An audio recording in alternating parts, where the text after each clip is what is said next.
हम सब ये जानते हैं कि हमारी धरती अपने एक्सिस के अबाउट रोटेट करती है और अगर आप इक्वेटर में खड़े होके इसकी घूमने की रफ्तार को देखेंगे तो आप पाएंगे कि इसकी रफ्तार लगभग 1600 किलोमीटर प्रति घंटा है। बोला जाता है कि करोड़ों साल पहले हमारी धरती और तेजी से घूम रही थी, लेकिन स्पेस में घटित कुछ घटनाओं के कारण हमारी धरती की स्पीड आज कम हो गई है और फ्यूचर में इसकी स्पीड और भी घटती रहेगी। हालांकि आपको इस चेंज का पता बिल्कुल नहीं चलेगा क्योंकि लाखों साल में ये कुछ मिलीमीटर पर सेकंड तक ही कम होती है और बोला ये जाता है कि करोड़ों साल बाद जब इसकी स्पीड घटते घटते जीरो हो जाएगी तो हमारी धरती घूमना बंद कर देगी। लेकिन ये सब देखने के लिए तो हम जिंदा ही नहीं बचेंगे। तो आज हम इस वीडियो के माध्यम से आपको ये आइडिया देना चाहते हैं कि अगर हमारी धरती घूमना बंद कर दे तो क्या होगा। आप देख रहे हैं सो क्यूरियस, तो चलिए शुरू करते हैं।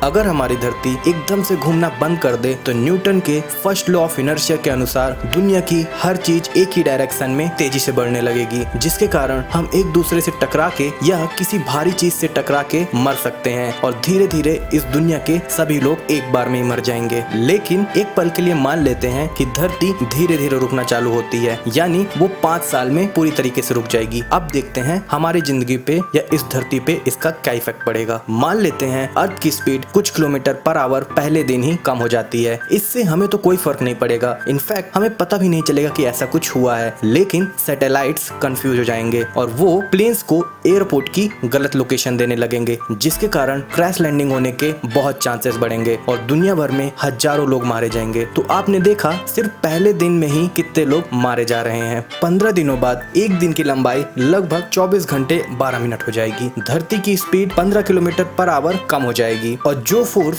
समुद्र के पानी को एक करके रखने के लिए जिम्मेदार था वो कमजोर पड़ने लगेगा, जिसके कारण नॉर्थ और साउथ पोल में पानी इकट्ठा होने लगेगा। दोस्तों, मैं आप सबको ये बता दूं कि अर्थ की स्पीड बहुत सारी चीजों को मेंटेन करके रखती है, जैसे कि समुद्र का पानी।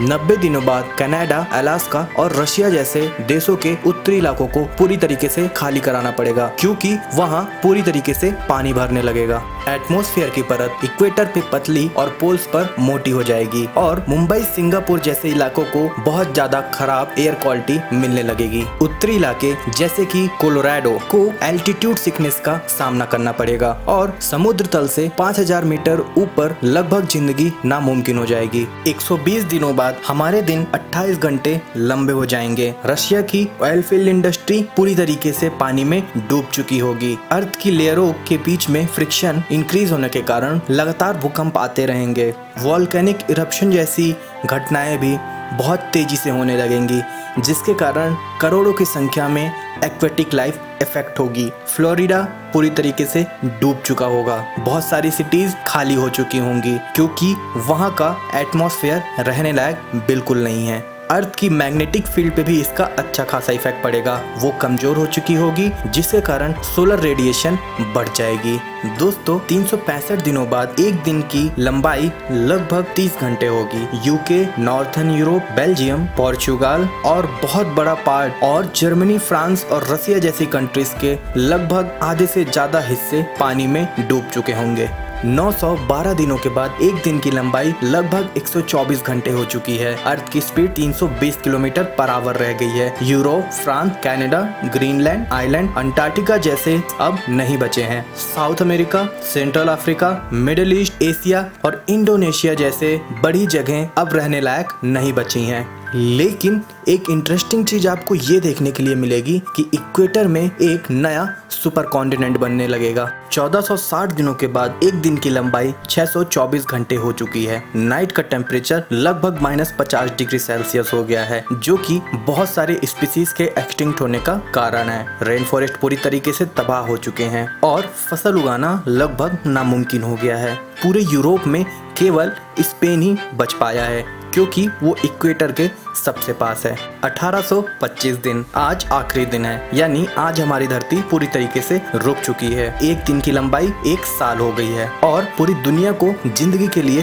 केवल वाटर पे निर्भर रहना पड़ रहा है। और जो न्यू सुपर कॉन्टिनेंट बना है उसमें से आधी से ज्यादा जगह तो एयर की वजह से रहने लायक ही नहीं है और ज्यादातर जगहों पे दिन का तापमान लगभग 7 डिग्री सेल्सियस देखा जाएगा। नॉर्थर्न ओशियन के ज्यादातर पार्ट जम चुके होंगे और वो पहले जैसे दोबारा कभी नहीं बनेंगे। अब एक एस्टिमेशन के अनुसार लगभग इन 5 सालों में 5 से 6 बिलियन लोगों की, यानी 500 से 600 करोड़ लोगों की मौतें हो जाएंगी और हमारी धरती की पॉपुलेशन ही 7 बिलियन से थोड़ी सी ज्यादा है। तो हमने देखा कि जो चीज हम नोटिस भी नहीं करते, जैसे कि अर्थ का रोटेशन हमारी लाइफ के एग्जिस्टेंस के लिए कितना जरूरी है। आशा करते हैं आपको हमारी वीडियो पसंद आई होगी, तो इसे लाइक, शेयर और सब्सक्राइब जरूर करें और देखते रहिए सो क्यूरियस आगे आने वाले इंटरेस्टिंग और इंफॉर्मेटिव वीडियोस के लिए।